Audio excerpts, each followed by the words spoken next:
दोस्तों, स्वागत है आपका मज़ेदार दुनिया में। ये दुनिया आपको इस दुनिया से दूर एक नई यात्रा पर ले जाएगी। वो यात्रा जो रहस्य और रोमांच से भरी होगी। तो आइए दोस्तों, टिकट लीजिए, यानी सब्सक्राइब कीजिए और तैयार हो जाइए मैजिक, मस्ती, मिस्ट्री से भरी रोलर कोस्टर रहस्यमयी राइड के लिए। मैंने समय समय पर कई तरह की रूहानी ताकतों को देखा और महसूस किया है। वो ताकतें जिनके बारे में मेरा मानना था कि वे हमारी दुनिया के नियमों से बंधी नहीं होती। कुछ तो ऐसा है उनमें जो उन्हें कहीं ना कहीं हमसे ज़्यादा ताकतवर और कहीं कहीं हमसे कमज़ोर भी बनाता है। भावनात्मक तरीके से वो हमसे कहीं ज़्यादा कमज़ोर होती हैं। लगभग ज़्यादातर रूहें भावनाओं के कारण ही शरीर छूट जाने के बाद भी हमारी ही दुनिया में भटक रही होती हैं। कुछ लोग जीते जी हर चीज़ पर कब्ज़ा चाहते हैं। वो चाहते हैं कि कुछ भी करके दूसरे के घर, दुकान, मोहल्ले, बेटी, बल्कि उसकी आने वाली पुश्तों पर भी कब्जा कर लें। उनकी आंखों पर इस तरह का चश्मा चढ़ा दें कि उन्हें और कुछ दिखाई ही न दे सके। इसलिए उन्हें अलग अलग लालच या कारण देकर उनका ब्रेन वॉश किया जाता है। छल से या बल से उन्हें अपने काबू में किया जाता है, और जो काबू में नहीं आते वो कुर्बान कर दिए जाते हैं या हो जाते हैं। पर ऐसे लोगों के लिए अफसोसनाक खबर यह है कि ये कुदरत इंसानी मंसूबों के सहारे नहीं चलती। जैसा कहा जाता है कि ऊपर वाले की लाठी बेआवाज होती है, और जब वो पड़ती है ना तो सारे भूले सबक याद आ जाते हैं और जोर जबरदस्ती से सिखाए सारे सबक भूल जाते हैं।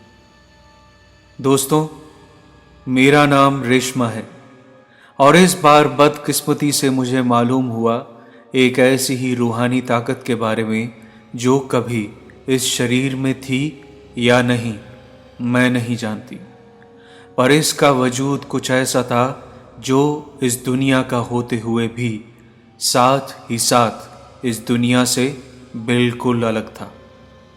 जैसे बर्फ में पानी और पानी में भाप सिमट कर ही रहते हैं, पर हल्की सी आंच पड़ते ही हम उनके दोनों रूपों को एक साथ देख पाते हैं। कभी कभी जब हम आम चीज़ों को प्रकृति के प्रभाव से धीरे धीरे रूप बदलता देखते हैं तो हम उसके कई आयाम एक साथ देख पाते हैं। इस घटना की खासियत से ऐसी छोटी छोटी चीज़ें या घटनाएं सुपर फिजिकल यानी अति भौतिक हो जाती हैं। उस रात पहली बार मैंने इसी तरह की ताकत महसूस की, और इस तरह की ताकत को महसूस करने देखने के बाद उससे जो उनका प्रभाव मुझ पर पड़ा है वो एक ऐसा प्रभाव है जिसे मैं आज तक देखी या जानी किसी भी भौतिक चीज़ से नहीं जोड़ सकती। बात उस मनहूस दिन की है जब सुबह सूरज की पहली किरण फूटते ही सारी दुनिया के लिए शायद सवेरा हो चुका था, पर मेरी जिंदगी में अब शायद कभी भी उजाला होना नहीं लिखा था। कल रात घिरने के साथ ही अंधेरा किसी काले गाढ़े बदबूदार तारकोल की तरह उसकी जिंदगी की राह में घुल चुका था। मुझे लग रहा था कि जिस सफ़ेद चादर को ओढ़कर मैंने अपने बदन को किसी तरह ढक रखा है और कमरे के इस कोने में बैठी हूँ, इसे ही अपना कफन बनाकर ओढ़ लूँ और यहीं की ज़मीन फाड़कर उसकी कब्र बनाकर उसमें जाकर हमेशा के लिए लेट जाऊं। पूरे कमरे में कल रात मेरे पहने कपड़े तार तार हो बिखरे पड़े थे। साथ ही मेरे आने वाले वक्त के लिए संजोए सपने भी कतरा कतरा हो छितर गए थे। यूं तो कल रात मैं और विघ्नेश दोनों अपने हनीमून के लिए इस रिजॉर्ट में पहुंचे थे, पर कल रात हम पर जिस राज का खुलासा हुआ था वो दहला देने वाला था।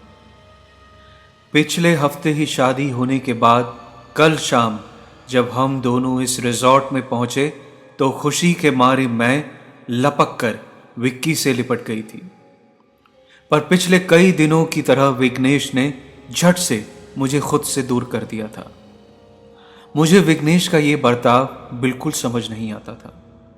आखिर क्यों नई नई शादी के बाद भी विकी यानी विघ्नेश के मन में मेरे पास आने की कोई उमंग नहीं होती थी, और आज उस मनहूस हादसे के गुजर जाने के बाद भी ऐसा ही लग रहा है। अभी भी विकी उस बिस्तर पर औंधे मुंह पड़ा ऐसे सो रहा है जैसे उसे मेरे होने का एहसास ही ना हो।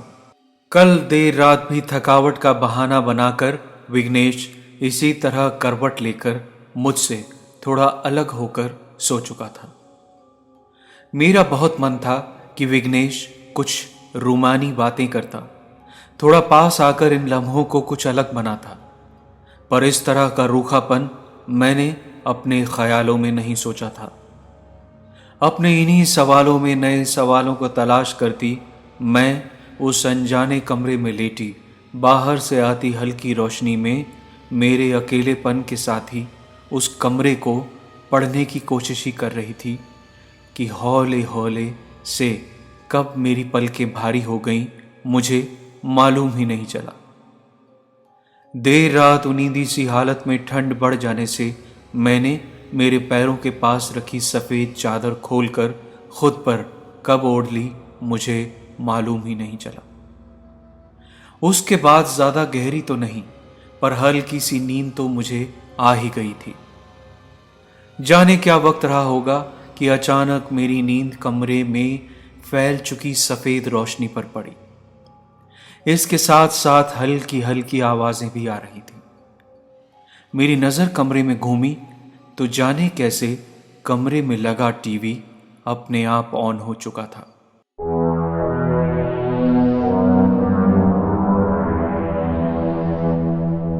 मैंने विघ्नेश को उठाने की कोशिश की तो वो उठा ही नहीं। मैंने हिम्मत कर बिस्तर से उठकर किसी तरह लाइट का स्विच ढूंढा, और लाइट जलने के बाद रिमोट ढूंढ ही रही थी कि अनजाने में टीवी की स्क्रीन पर जो दिखा उसने मेरी धड़कनें बुरी तरह बढ़ा दी। उस टीवी पर कुछ और नहीं बल्कि मेरी शादी का वीडियो ही चल रहा था। एक पल तो मुझे लगा कि शायद विघ्नेश ने मुझे सरप्राइज देने के लिए ऐसा किया हो, पर दूसरे ही पल उस वीडियो में मैं जिसे अपने साथ फेरे लेती देख रही थी वो विघ्नेश नहीं था, बल्कि उसकी शक्ल से मिलती जुलती शक्ल वाला कोई शैतान ही लग रहा था। धीरे धीरे उस शैतान की आंखें एकदम मुझ पर अटक गईं, और मुझे ऐसा लगा जैसे वो मेरी ओर देखता हुआ हल्के से मेरे पास ही आ रहा है। और इसके बाद अचानक से वो टीवी और कमरे की लाइट अपने आप बंद हो गई। कांपती हुई मैं विघ्नेश को आवाज देना चाह रही थी, पर चाहकर भी मेरे मुंह से आवाज नहीं निकल पा रही थी। फिर भी मैं किसी तरह अपने बिस्तर तक पहुंची और विघ्नेश के पास एकदम सट कर लेट गई। पर मैं हैरान और परेशान थी कि विघ्नेश अभी भी इस सब से बेखबर दूसरी ओर करवट लेकर किसी छोटे बच्चे की तरह चुपचाप सो रहा था। मेरे कांपते दिल की धौंकनी को कुछ आराम मिला तो मैंने भी थोड़ी देर पलकें मूंद ली, पर वो काली रात अभी भी जाग रही थी। कुछ देर बाद कुछ ऐसा हुआ जिसने मेरे शरीर के कोने कोने से ताकत निचोड़ ली। कुछ देर बाद जाने कैसे हमारे कमरे का दरवाजा धीरे धीरे अपने आप खुलना शुरू हो गया।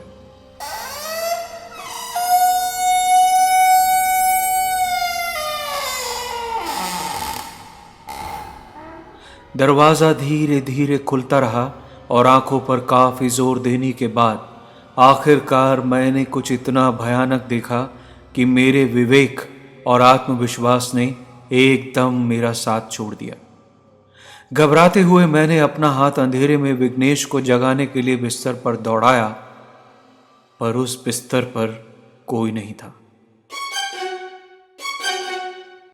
वो बिस्तर एकदम खाली था और सामने दरवाजे से एक 7 फुट के करीब लंबा सा कोई शैतानी साया धीरे धीरे मेरे कमरे में दाखिल हो रहा था। शैतान ही था वो, और कद का अंदाज़ा मैं इसलिए लगा पाई क्योंकि कमरे का वो दरवाज़ा भी उसकी ऊंचाई के लिए छोटा पड़ रहा था। इसलिए वो हल्का सा झुका और उस घने अंधेरे में जाने कैसे उसकी एकदम पीली बड़ी बड़ी आंखें किसी जलती मोमबत्ती की लौ की तरह अंधेरे में टिमटिमा रही थी। उस समय कमरा किसी फ्रिज की तरह ठंडा हो चुका था, इतना ठंडा कि मेरे हाथ पांव जम गए थे और मेरे दांत बुरी तरह किटकिटा रहे थे। मुझे लगा कि निश्चित रूप से ये ठंड कोई अलग तरह की ठंड है, इतनी जहरीली ठंडी कि मेरी सांसें भी जम रही हैं। मेरी हड्डियों के जोड़ों में बुरी तरह दर्द हो रहा है। सच में मेरे हाथ सुन्न हो गए और मेरे दांत जम गए। ऐसा महसूस हुआ कि मुंह में जीभ ही नहीं है। उस मनहूस घड़ी में सबसे पहले मैंने उन शैतानी आंखों के अंगारों को उस अंधेरे में हवा में तैरते हुए अपने करीब, बहुत करीब आता महसूस किया। वो आंखें जो उस घने अंधेरे में भी मुझ पर ऐसे गड़ी थीं जैसे कि मुझे साफ साफ देख पा रही हूं। सिवाय उसके खुले हुए बड़े से मुंह के मुझे उसके चेहरे का और कोई भी हिस्सा ठीक से दिखाई नहीं पड़ रहा था। उसका वो अजीब सा खुला मुंह जिसमें से हर हर सी कोई हल्की सी आवाज निकल रही थी। थोड़ा पास आने पर देखा तो उसके चेहरे पर बड़े बड़े भद्दे दाग दिख रहे थे। मुझे टांगों में बिल्कुल हल्की सी कपकपी महसूस होने के अलावा शरीर के किसी हिस्से में कोई जान नहीं महसूस हो रही थी। उसके पास आते आते जैसे उसने पूरी तरह मुझे सम्मोहित कर दिया था। मेरे दिमाग में मेरा वजूद एकदम खत्म हो चुका था। वो मुझे आम मांस और लहू से बना नहीं लगता था, बल्कि शायद किसी चमकदार पदार्थ से बना था जो जुगनुओं के शरीर से निकलने वाले प्रकाश से मिलता जुलता था। उसके आगे बढ़ते बढ़ते कमरे का दरवाजा भी हल्के से अपने आप बंद हो रहा था।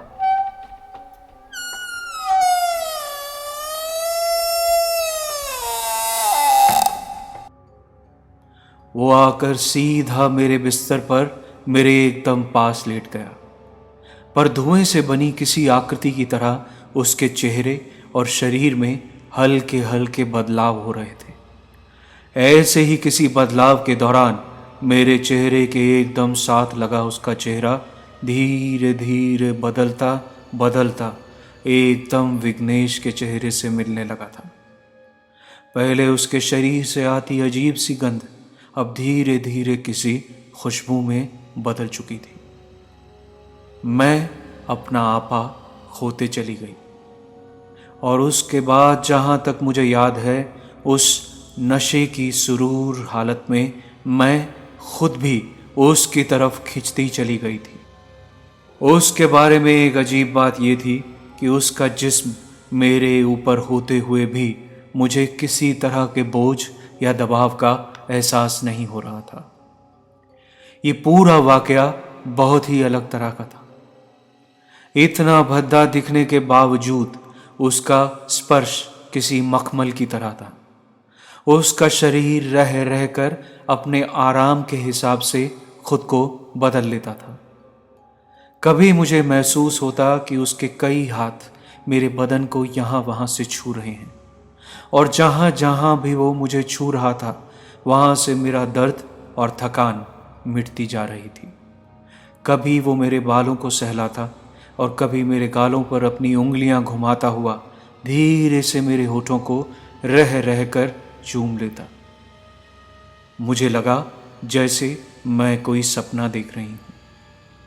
जाने ऐसा कितनी देर चला, क्योंकि मेरे बदन पर तो मेरा नियंत्रण पहले ही खत्म हो चुका था और अब कुछ देर बाद मैंने अपने होश भी खो दिए थे।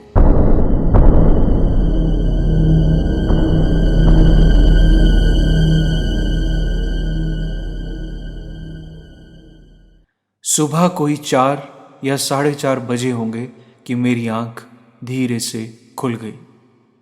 मैंने आसपास देखा तो वहां कोई नहीं था। विघ्नेश मेरे साथ उस बिस्तर पर दूसरी ओर करवट लेकर पहले की तरह ही बेखबर लेटा हुआ था, पर मेरे जिस्म पर उस सफेद चादर के अलावा एक भी कपड़ा नहीं था। ये बात तो तय थी कि मैं कोई सपना नहीं देख रही थी। मैं ये बिल्कुल नहीं समझ पा रही थी कि आखिर ये मेरे साथ क्या हो गुजरा है। विघ्नेश कहाँ चला गया था और अब यहाँ वापस आकर कैसे लेटा है। मैंने पागलों की तरह उसे उठाने की कोशिश की, पर उसने कोई जवाब नहीं दिया। मेरी आंखों से आंसुओं की धार बह निकली ही थी कि तभी एक बार फिर से वो टीवी खुद ब खुद ही ऑन हो गया और टीवी पर कोई और नहीं, विघ्नेश ही था। रेशमा, अब जब मुझे तुम यहाँ देख पा रही हो तो इसका मतलब है मैं अपना काम पूरा कर चुका हूँ। अब से तुम टुवान की हो चुकी हो। टुवान यानी मालिक। टुवान हमारी दुनिया से परे मौजूद एक दूसरी दुनिया का मालिक है। टुवान को मैंने कई वर्षों की तांत्रिक साधना के बाद सिद्ध किया है और आज से नहीं बल्कि पिछले कई जन्मों से मैं उसका गुलाम हूं। तुम ही नहीं, तुम्हारे जैसी कई लड़कियां हैं जिनका पीछा टुवान एक ही नहीं बल्कि कई जन्मों से कर रहा है, और वक्त आने पर मैं और मेरे जैसे कई और गुलाम टुवान के लिए तुम जैसी खूबसूरत लड़कियों का इंतजाम करते हैं। टुवान का एक इशारा करने की देर होती है और उसके बाद हम उन लड़कियों के पीछे लग जाते हैं। पर तुम्हें परेशान होने की कोई ज़रूरत नहीं है, क्योंकि तुम्हारे लिए 2 बातें जान लेना ज़रूरी है। एक ये कि टुवान के तुम्हारी ज़िंदगी में आने के बाद तुम उससे अलग नहीं हो सकती, न ही जीते जी और न ही मर के, क्योंकि टुवान सिर्फ शरीरों को ही नहीं बल्कि आत्माओं को भी गुलाम बनाकर रखता है। इसलिए खुदकुशी करने की सोचना भी मत। और दूसरी ये कि टुवान के तुम्हें छू लेने के बाद ढलती उम्र का कोई असर तुम पर नहीं दिखाई देगा। जब तक वो चाहेगा तुम्हें जवान रखेगा, और जब उसके लिए तुम्हारी ज़रूरत ख़त्म हो जाएगी तो वो तुम्हें और आत्माओं और शरीरों को अपना गुलाम बनाने के लिए इस्तेमाल करेगा। पर अगर तुमने ये राज किसी पर फाश किया तो पहले तो तुम्हारी बात कोई मानेगा नहीं, और अगर गलती से किसी ने मान भी ली तो टुवान उसे ख़त्म कर देगा। रोज़ रात ढलते ही टुवान तुम्हारे पास आता रहेगा और इसी तरह अपनी दिलकशी पूरी करता रहेगा। न ही तुम्हें किसी चीज़ की कोई कमी रहेगी और न ही तुम्हें किसी चीज़ के लिए कहीं जाना पड़ेगा। जल्द ही हम एक बड़े से बंगले में रहने चले जाएंगे और इसके बाद तुम मुझसे या मैं तुमसे इस बारे में कोई बात नहीं करेंगे।